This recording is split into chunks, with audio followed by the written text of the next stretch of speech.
కోర్టుకి, జడ్జికి తీర్పులు మారిపోతున్నాయి. కింద కోర్టు ఇచ్చిన తీర్పులు పై కోర్టు కొట్టేస్తుంది. పై కోర్టు ఇచ్చిన తీర్పులు ఆ పై కోర్టు కొట్టేస్తుంది.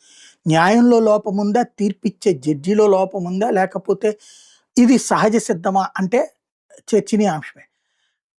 కేరళ స్టోరీకి సంబంధించి మొన్ననే జడ్జి గారు దానికి స్టే ఇస్తూ కీలకమైన, దారుణమైన వ్యాఖ్యలు చేశారు. అసలు సెన్సార్ బోర్డుకి బుర్ర ఉందా? బుద్ధుందా?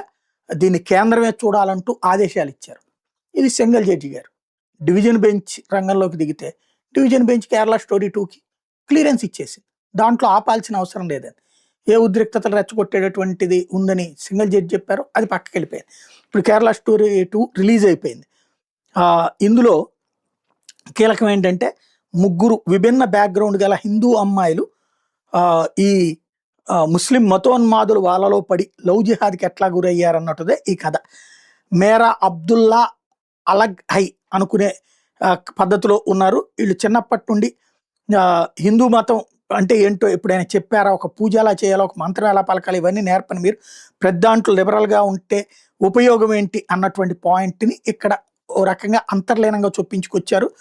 రీల్స్ చేయనివ్వడం లేదని పేరెంట్స్ మీద కోపం తెచ్చుకుని ముస్లిం బాయ్ ఫ్రెండ్తో లేచిపోయిన 16 ఏళ్ల అమ్మాయి పోలీస్ స్టేషన్లో తనకు 18 ఏళ్ళని అబద్ధం చెప్పి తనంతట తానుగా నరకోపంలోకి వెళ్ళి స్వయంగా చావును తానే తెచ్చుకోవడం, ఇలాంటి అంశాలని ఇందులో దళితులు కూడా లవ్ జిహాద్కి అతీతులు కారంటూ ఇంకొక అమ్మాయి కథ ఇందులో సమాజంలో జరుగుతున్నటువంటి అన్ని కోణాలని టచ్ చేసుకొచ్చారు.